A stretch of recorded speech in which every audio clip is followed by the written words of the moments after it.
This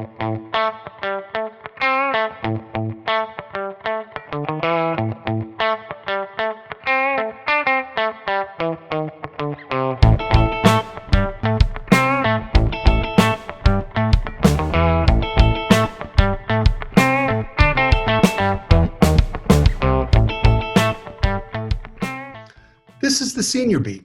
I'm Duff Ryder. At the Senior Beat, we introduce you to artists, entrepreneurs, musicians, and business leaders who are active participants in the reimagining of the senior experience. Our guest today, Mark Cimino, is CEO of Cimino Care. Welcome to the Senior Beat, Mark. Thank you, Duff. I really enjoy all of our conversations, and I'm looking forward to this as well. Great. Well, today we're going to talk a little bit about the middle market. So while most senior living communities have focused on the upper end of the market, you've chosen to serve seniors of more modest means. What led you there? How did you get there?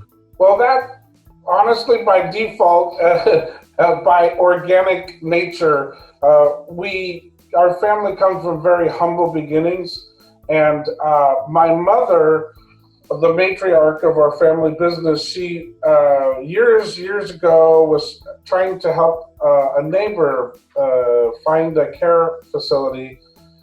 Very discouraged because of the pricing points and the lack of quality, you might say. And that actually inspired my mom to plant a seed in her mind that she hoped someday to create a community that could be nice and clean, but also affordable. And so it's sort of in our veins, in our blood, so to speak. You know, many seniors have worked hard their whole lives, and then they find themselves unavailable to afford, any kind of senior living, really. And what are your thoughts on affordability and access, Mark? Yeah, well, one of the things that we feel a sense of pride about and a sense of accomplishment at the end of the day is that someone once gave us a compliment, says, "Oh, you're trying to do the hard thing," which is how do you deliver good quality care at pricing points that are accessible? And not only that, but even the government reimbursed rates, which I'm sure we'll talk about today quite a bit.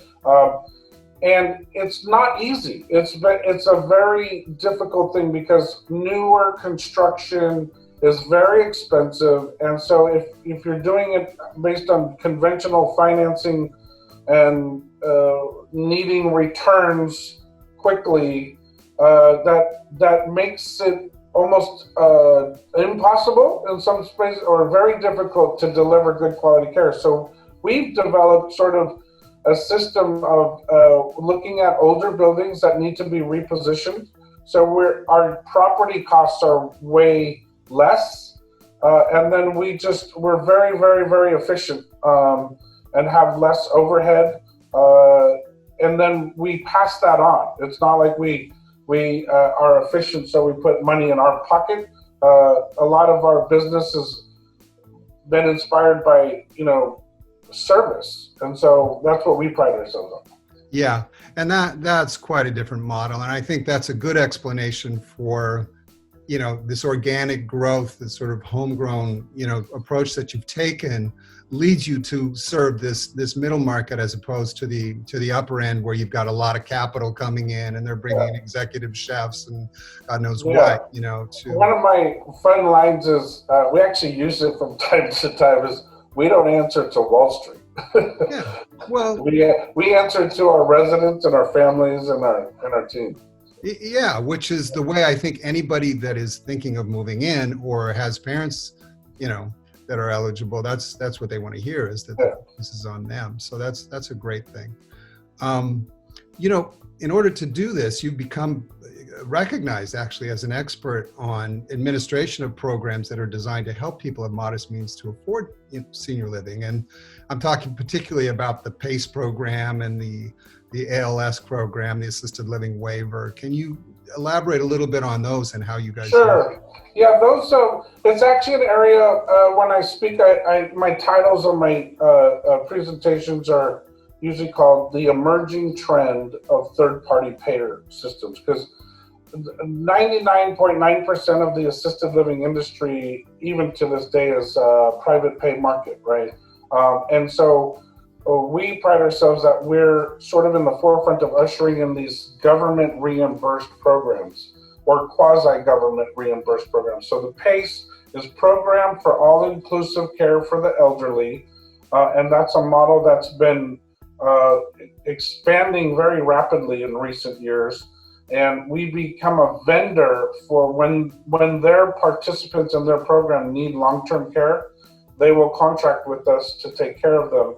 And we give a more home-like environment and save a lot of money off of what they would be paying in a skilled nursing. And then there's the assisted living waiver program, which is a direct program, direct with the Medi-Cal in California. Other states do it too. It's a direct program with the state whereby the federal government, the reason the word waiver is there is because the federal law, even to this day, says if you are on long-term care Medicaid, you must be in only a skilled nursing facility or home. So but several years ago, the federal government has allowed waivers. So most states now said, yeah, we want in on that. Can we have a waiver so that we can send these seniors into assisted living? And it gives the seniors more options, and it saves the system a lot of money. We're saving Medi-Cal today about $100 a day. Times tens of thousands of people, that's a lot of money. That is a lot of money. But the big news, if I give you the big headline for today, is that over the next 3 to 5 years, starting next year, the CalAIM project is going to be rolling out all long-term Medi-Cal in California. It's going to be handed over to managed care organizations. And they, like the PACE programs, will contract with us. And so we see yet another big opening of this opportunity to serve those lower income seniors that are on the government programs. Yeah. Well, this can only be good, for the people that you're serving. Although I'm sure when you look at it, as we talk about it, it may sound confusing to people. Well, I call it a four-way win. Actually, I know you and I have talked before. I advocate, right? So we've been talking to, state assembly people and state senators and say, look, are you looking to be a hero? I have an opportunity for you. You can save the Medi-Cal system a lot of money. It's a win for the senior because they have more options. It's a win for Medi-Cal because we're saving $100 a day to Medi-Cal. It's a win for the skilled nursings because they free up their beds for the rehab and therapy. And then it's a win for us because we're able to fill some more beds. So nobody loses in these programs. I'm sold, Mark. Hey, in order to do this, though, in order to provide that kind of service, to people who really need it, and to really succeed when you're in this middle market, you really have to strike a balance between these third-party programs and private pay. I mean, you do have to, turn enough profit so you can keep things going. And how do you guys manage that part of it? Well, I think it's situational. There's no one clear, simple answer to that. It depends a lot on geography. Let me start to answer that question by saying that the middle market is not a monolithic one definition. It's a whole spectrum. In fact, we call it the lower middle market, the middle market, and the higher middle market. So we've taken the middle and sort of redefined it.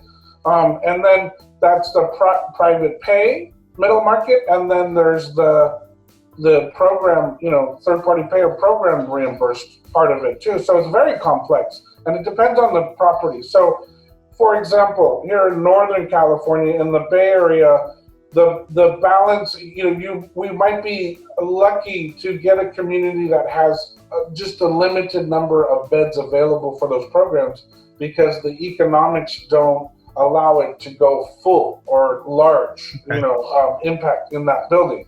But as you move more to, say, more of the areas that are less costly, the Central Valley, for example, we're able to have more of a mix, what I call coexistence, where the private pay rates are a little bit more, but not a lot more, and so we still want to keep that balance sort of managed.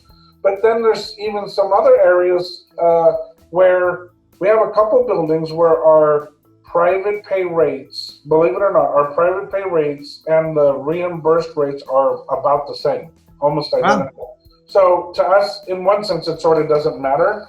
Of course, the government reimbursement programs come with extra work, and we bill in arrears, whereas private pay pays at the beginning of the month. So there's pros and cons, but it depends on where you're at and what you're looking at. But it's a complex thing and needs to be very mindful, from a management standpoint. Yeah. You mentioned that you do some advocacy work. And I think, you've also done a lot of speaking at industry events. And I know that one of the last times we spoke, you talked about you were contributing to a textbook on caregiving and administration of these programs. Are we going to see more of you in the public arena, Mark? Or maybe, yeah. I helped some team of professors working on a textbook out of San Francisco State to add to some textbook language. But what we really want to do with Cimino Care and maybe some others is do a lot of blogging, maybe with you too, blogging. Sure. Yeah, let's do it together. Blogging on this emerging trend. There's so much material, whether it's doing comparative analysis from state to state. I thought California, we assume California's in the forefront of everything, right? But I'm finding that some of these new emerging things in California have been done in other states for quite a while, and we can learn some things from other states. So I think a fascinating area of academia and exploration would be to do some comparative analysis from state to state as to what that's the beauty of a lot of these state waiver programs. The state is allowed to be creative and do different things. And so we need to go and study all that and get best practices and learn. Well, because of your, being kind of involved in it at this level, I think it kind of gives you a unique peek at, what the future's is going to look like. And you've talked about managed care. I guess that's probably the thing that we should be looking at most carefully over the next few years, huh?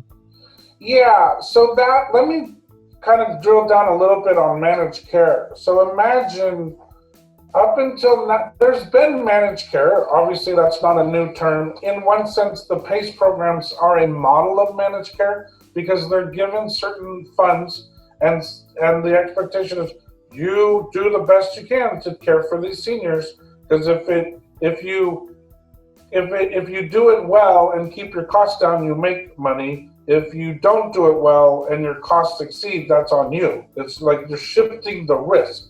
Okay. Now that can be scary because as we're now looking at all long-term Medi-Cal, not just certain pieces here and there, but all long-term Medi-Cal shifted over to managed care, it's a little scary because now the fate of long-term care will be it becomes more of a risk/business decision. And so people start to worry that their benefits are going to get cut. However, I see a good aspect to it, which is the business mind of the managed care will recognize that assisted living is just like the ALW and just like the PACE participants have realized that the assisted living market will offer more choices for seniors and save the entire system funds. So they'll be able to do more care for more seniors with the same amount of dollars. And so we're hoping that becomes a good thing. Well, but it could be a double-edged sword as well. So it's I understand. Very interesting to watch that Well, let's leave it at there for today. And obviously, we're going to need to circle back to you and see how some of these things develop. But Mark, thank you so much for participating in the Senior Beat. Absolutely. Let's do it again. Okay.